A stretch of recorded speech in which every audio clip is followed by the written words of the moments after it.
சிவபுராணம் முன்னுரை. தமிழ் பேசும் சிவனடியார்கள் வாயெல்லாம் மணக்கின்ற பதிகம் சிவபுராணம். கல்லையும் கனிய வைக்கும் என புகழ்பெற்ற திருவாசகத்தின் முதற் பதிகமாக சிறப்பு பெற்றது. திரு ஐந்தெழுத்தை, அதாவது நமசிவாய என்பதை முதலாக கொண்டே துவங்கும் இப்பதிகம் மிகவும் சிறப்பு வாய்ந்தது. மாணிக்க வாசகப் பெருமான் பரம்பொருளாகிய சிவபெருமானை பலவாறெல்லாம் விளித்து அவர் பூவார் திருவடிகளுக்குத் தம்முடைய உளமார்ந்த வணக்கங்களை கூறி துவங்குகிறார்.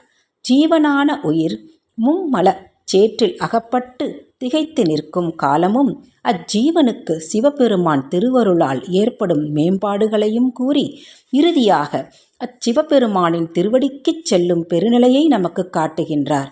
ஜீவன் மலச்சுழியில் சிக்குண்டு இருக்கும் தாழ்நிலையிலிருந்து சிவபெருமானின் பெரும் கருணையால் சிவகதி அடையும் தன்னிகரற்ற பெருநிலை பற்றி கூறுவதால் சிவபுராணம் என்று பெயர் பெற்றது இந்நூல். ஆன்மீக அன்பர்களே, நீங்கள் பயன்பெற பொருள் விளக்கம் தினமும் பேசும் வழக்க மொழியில் உங்களுக்காக பதிப்பித்திருக்கிறோம். 5 வரிகளாக பிரித்து அதற்கு பொருள் விளக்கம் அளித்திருக்கிறோம். வாழ்க வளமுடன். நன்றி, வணக்கம்.